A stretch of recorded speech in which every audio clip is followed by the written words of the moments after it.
5 each received. Being application money on 25,000 shares at ₹5 each received. Number 2.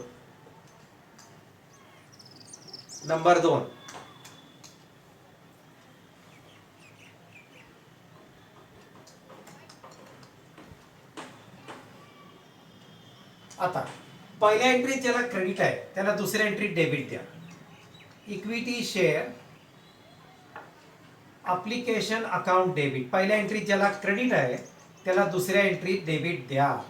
आणि इथं ज्या 2 points इथं जे 2 पॉईंट्स दिसतात त्यांना क्रेडिट. खरं 3 असतात, आज 2 आहेत. घ्या.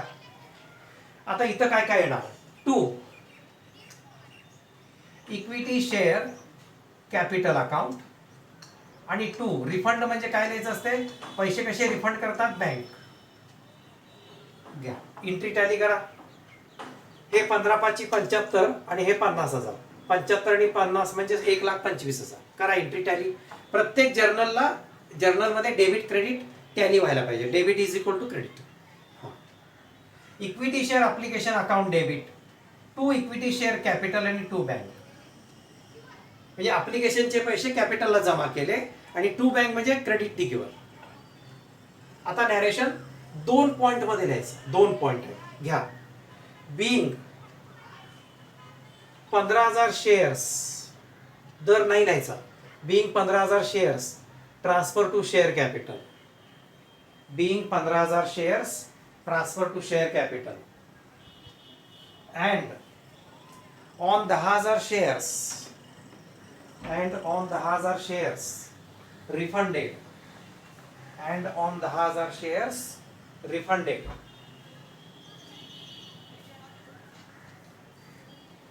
आता तिसरी एंट्री. आता ड्यूच्या एंट्री मध्ये हप्त्याला डेबिट द्यायचं. हप्त्याला जो हप्ता आहे त्याला डेबिट द्यायचं आणि कॅपिटलला क्रेडिट द्यायचं. म्हणजे एंट्री होणार equity share allotment account debit to equity share capital account. To equity share capital account. गुणाकार समोर आहेत, तुम्ही बघून लिहू शकता. Equity share allotment account debit. ज्या हप्त्याचे पैसे येणार त्याला डेबिट.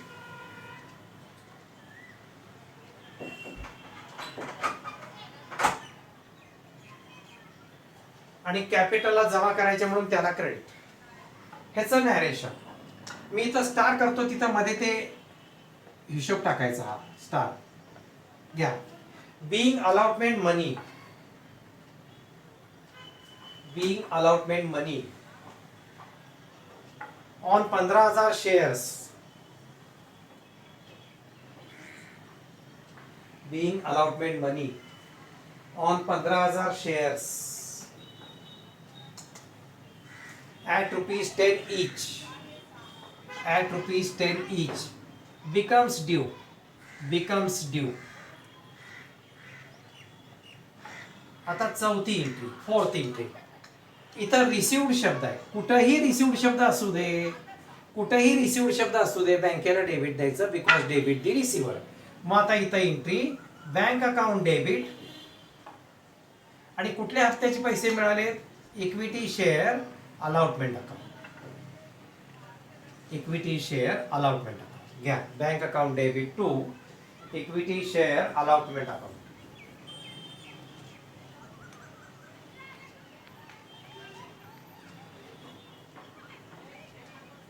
ही एंट्री, चौथी एंट्री केली मी.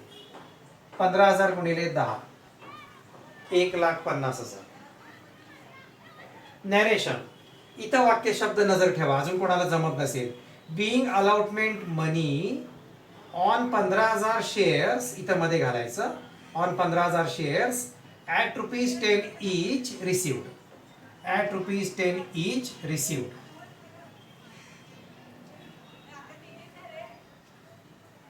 आता फर्स्ट कॉल मनी ड्यू.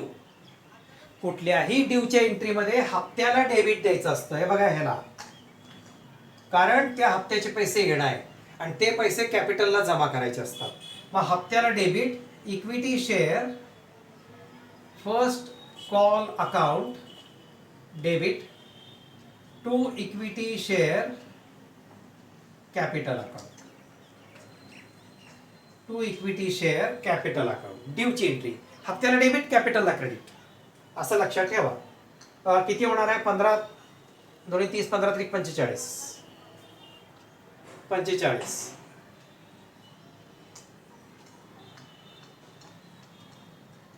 45,000 झाली ड्यूची एंट्री. नॅरेशन, बऱ्यापैकी टॉपिक ज्यांनी ज्यांनी पाठवलाय फोटो मला तपासायला त्यांचे बरोबर आहे. Narration, being first call money on 15,000 shares at ₹3 each becomes due. ही 5वी एंट्री झाली. आता 6वी एंट्री रिसिव्ड आहे. रिसिव्ड म्हणजे बँकेला debit, bank account debit to, इथं फर्स्ट कॉलला डेबिट आहे, आता क्रेडिट. मी मध्ये बोललो होतो प्रत्येक हप्त्याला पहिल्यांदा डेबिट असतं आणि नंतर क्रेडिट असतं. अलॉटमेंटला बघा, फर्स्टला बघा, सेकंडला बघा. आता इथं येणार to equity share first call account. To equity share first call account, तोच गुणाकार. 15 त्रिक 45, 15 दोन्ही 30, 15 त्रिक 45, 45,000. इथं तुमच्या इथंपर्यंत एंट्रीज संपल्या. आता खालच्या 2 एंट्रीज राहिलेल्या आहेत. खालच्या आज पूर्ण करून देतो. एक 2-3 प्रॉब्लेम मी सगळे तुम्हाला होमवर्कला दिले होते, त्यामुळे आज हा प्रॉब्लेम सोडवून देतो पूर्ण. आणि ह्याच्यावरनं जी बॅलन्स शीट विचारतात ती नंतर शिकवायची. बेसिक हे आलं की बॅलन्स शीट येते, सोडा, त्याची काळजी करू नका. ह्याच्यावर डिपेंड आहे बॅलन्स शीट. आता 7 आणि 8 लास्ट. 7 काय? Second and final call money due आहे. ड्यू मध्ये हप्त्याला डेबिट द्यायचं असतं, कारण ते पैसे येणार. किती वेळा सांगू बघा. Equity share second and final call account debit. सुरुवातीला लिहितो तसं लिहितो, एन आहे. 2 हे पैसे कुठे जमा करायचे? आमच्या कॅपिटलला, भांडवलाला. Equity share capital account. हे बघा इथं रक्कम किती घ्यायची? 15,000 गुणिले 2, 30,000 घ्या. 15,000 गुणिले 2, 30,000.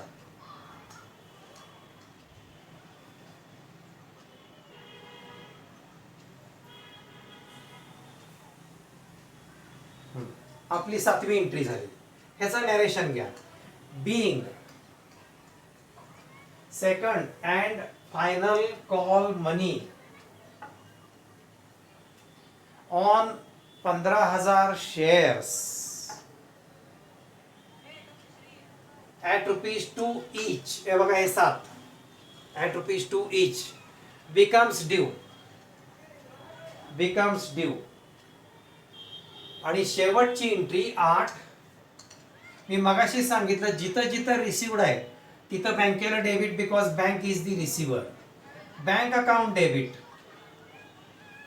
टू, कुठल्या हप्त्याचे पैसे आपल्याला मिळाले त्या हप्त्याचं नाव लिही, किंवा पहिल्या एंट्रीत डेबिट, नंतरच्या एंट्रीत क्रेडिट. इथंच debit credit.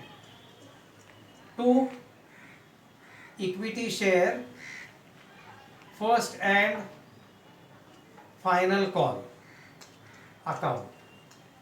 Bank account debit to equity share first and final call.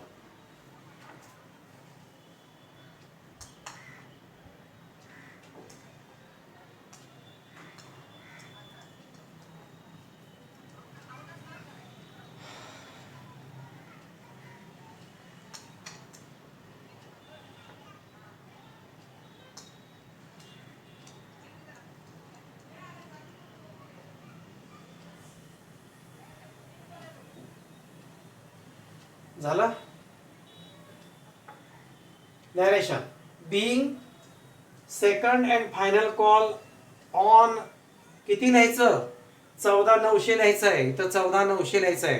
Being second and final call on 14,900 shares at ₹2 each receive.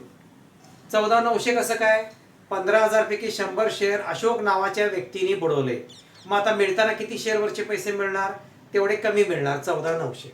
समजा कोणीतरी 500 शेअरवरचे बुडवले असते तर 15,000 मधून 500 गेले, 14,500 गुणिले 2 आलं असतं. जे बुडतील तेवढे वजा करायचे. जे शेअर्स आहेत ड्यूचे त्यातनं 15,000 वजा 100, बघा 14,900. बुडलेले शेअर्स वजा करायचे, एवढं लक्षात ठेवा. हे वाक्य लिहून घ्या सर्वांनी, तिथंच त्याच जागेला लिहायचं. जिथं काही इम्पॉर्टंट एखादा चेंज असेल तिथंच मराठी देतो. इथं एंट्रीज संपलेले आहेत, सगळ्या जर्नलची टोटल करा तुम्ही. इथं हा प्रॉब्लेम संपलेला आहे. आता तुम्हाला ह्याच्या पुढच्या प्रॉब्लेमचं फक्त डिझाईन करून वर्किंग नोट करून तुम्हाला पाठवतो, तुम्ही तो प्रॉब्लेम सोडवा. ह्याच्या पुढचा प्रॉब्लेम घेतो मी. हां ठीक आहे, वेगळा व्हिडिओ करूया त्याचा. 5 each received. Being application money on 25,000 shares at ₹5 each received. Number 2.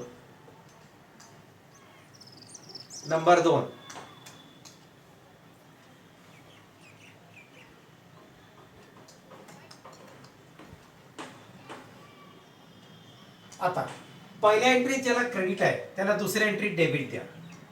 Equity share application account debit. पहिल्या एंट्रीत ज्याला क्रेडिट आहे त्याला दुसऱ्या एंट्रीत डेबिट द्या. आणि इथं ज्या 2 पॉईंट्स इथं जे 2 पॉईंट्स दिसतात त्यांना क्रेडिट. खरं 3 असतात, आज 2 आहेत. घ्या. आता इथं काय काय येणार? 2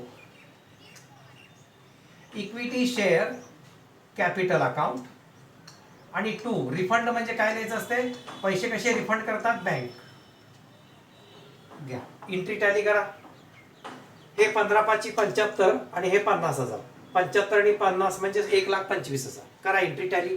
प्रत्येक जर्नलमध्ये डेबिट क्रेडिट टॅली व्हायला पाहिजे. Debit is equal to credit.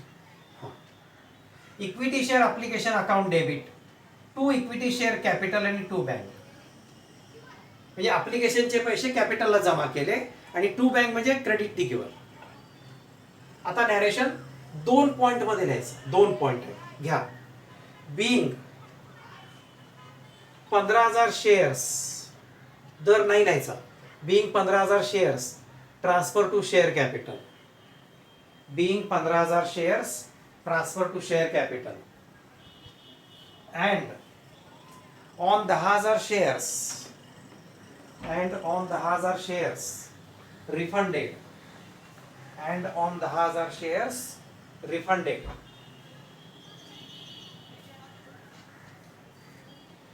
आता तिसरी एंट्री. आता ड्यूच्या एंट्री मध्ये हप्त्याला डेबिट द्यायचं. हप्त्याला जो हप्ता आहे त्याला डेबिट द्यायचं आणि कॅपिटलला क्रेडिट द्यायचं. म्हणजे एंट्री होणार equity share allotment account debit to equity share capital account. To equity share capital account. गुणाकार समोर आहेत, तुम्ही बघून लिहू शकता.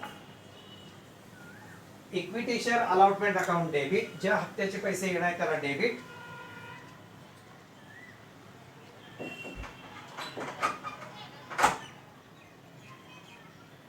आणि कॅपिटलला जमा करायचे म्हणून त्याला क्रेडिट. ह्याचं नॅरेशन मी इथं स्टार करतो, तिथं मध्ये ते हिशोब टाकायचा. हा स्टार घ्या. Being allotment money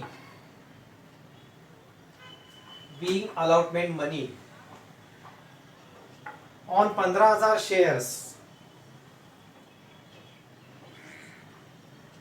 being allotment money on 15,000 shares at ₹10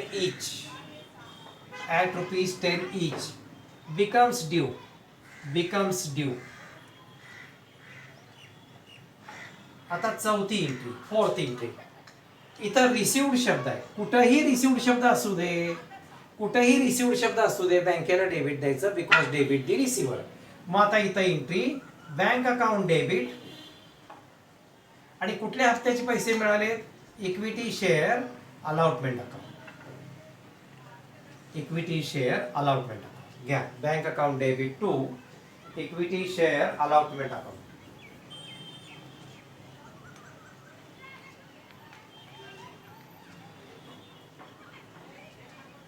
he entry चौथी एंट्री केलेली 15,000 गुणिले 10 1,50,000.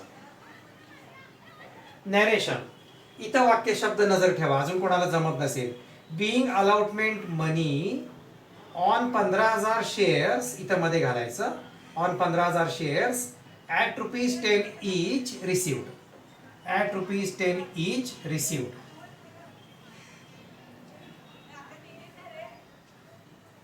आता फर्स्ट कॉल मनी ड्यू. कुठल्याही ड्यूच्या एंट्रीमध्ये हप्त्याला डेबिट द्यायचं असतं. हे बघा ह्याला, कारण त्या हप्त्याचे पैसे येणार आहे आणि ते पैसे कॅपिटलला जमा करायचे असतात.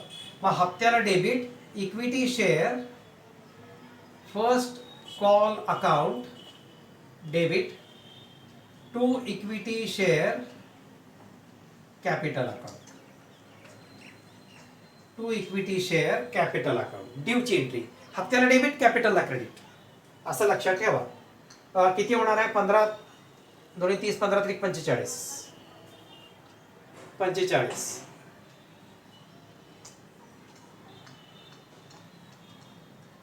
45,000 झाली ड्यूची एंट्री. नॅरेशन बऱ्यापैकी टॉपिक ज्यांनी पाठवलाय फोटो मला तपासायला त्यांचे बरोबर आहे. Narration being first call money on 15,000 shares at ₹3 each becomes due. ही 5वी एंट्री झाली. आता 6वी एंट्री रिसिव्ड आहे. रिसिव्ड म्हणजे बँकेला debit, bank account debit to, इथं फर्स्ट कॉलला डेबिट आहे, आता क्रेडिट. मी मध्ये बोललो होतो प्रत्येक हप्त्याला पहिल्यांदा डेबिट असतं आणि नंतर क्रेडिट असतं. अलॉटमेंटला बघा, फर्स्टला बघा, सेकंडला बघा. आता इथं येणार to equity share first call account. To equity share first call account. तोच गुणाकार 15 त्रिक 45 15 दोन्ही 30 15 त्रिक 45 45,000. इथं तुमच्या इथंपर्यंत एंट्रीज संपल्या. आता खालच्या 2 एंट्रीज राहिलेल्या आहेत. खालच्या आज पूर्ण करून देतो. एक 2-3 प्रॉब्लेम मी सगळे तुम्हाला होमवर्कला दिले होते, त्यामुळे आज हा प्रॉब्लेम सोडवून देतो पूर्ण. आणि ह्याच्यावरनं जी बॅलन्स शीट विचारतात ती नंतर शिकवायची. बेसिक हे आलं की बॅलन्स शीट येते, सोडा, त्याची काळजी करू नका. ह्याच्यावर डिपेंड आहे बॅलन्स शीट. आता 7 आणि 8 लास्ट. 7 काय? Second and final call money due आहे. ड्यू मध्ये हप्त्याला डेबिट द्यायचं असतं, कारण ते पैसे येणार. किती वेळा सांगू बघा. Equity share second and final call account debit. सुरुवातीला लिहितो तसं लिहितो, येणार. टू, हे पैसे कुठे जमा करायचे? आमच्या कॅपिटलला, भांडवलाला. Equity share capital account. हे बघा इथं रक्कम किती घ्यायची? 15,000 गुणिले 2 30,000 घ्या. 15,000 गुणिले 2 30,000.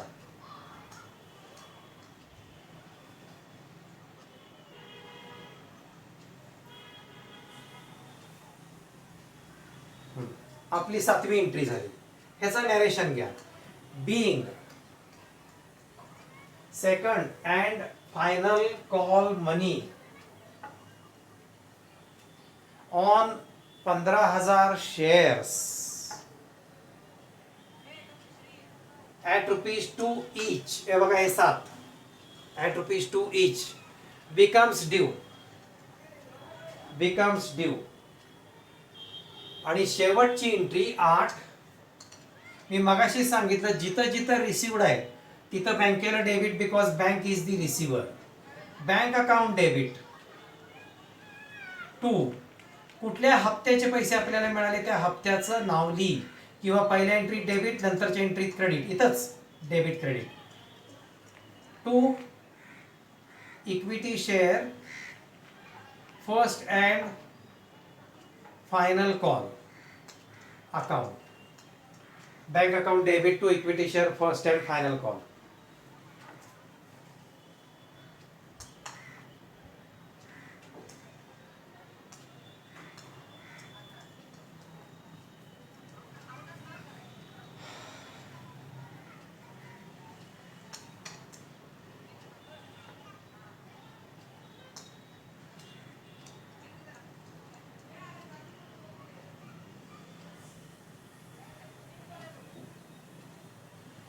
झालं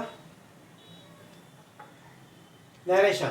Bing second and final call on किती लिहायचं 14,900 लिहायचं आहे इथं 14,900 लिहायचं आहे. Being second and final call on 14,900 shares at ₹2 each receive. 14,900 कसं काय 15,000 पैकी 100 शेअर अशोक नावाच्या व्यक्तीने बुडवले. मग आता मिळताना किती शेअरवरचे पैसे मिळणार तेवढे कमी मिळणार 14,900. समजा कोणीतरी 500 शेअरवरचे बुडवले असते तर 15,000 मधून 500 गेले 14,500 गुणिले 2 आलं असतं. जे बुडतील तेवढे वजा करायचे. जे शेअर्स आहेत ड्यूचे त्यातनं 15,000 वजा 100 बघा 14,900. बुडलेले शेअर्स वजा करायचे एवढं लक्षात ठेवा. हे वाक्य लिहून घ्या सर्वांनी तिथंच त्याच जागेला लिहायचं. जिथं काही इम्पॉर्टंट एखादा चेंज असेल तिथंच मराठी देतो. इथं एंट्रीज संपलेले आहेत. सगळ्या जर्नलची टोटल करा तुम्ही. इथं हा प्रॉब्लेम संपलेला आहे. आता तुम्हाला ह्याच्या पुढच्या प्रॉब्लेमचं फक्त डिझाईन करून वर्किंग नोट करून तुम्हाला पाठवतो. तुम्ही तो प्रॉब्लेम सोडवा. ह्याच्या पुढचा प्रॉब्लेम घेतो मी. हां ठीक आहे वेगळा व्हिडिओ करूया त्याचा.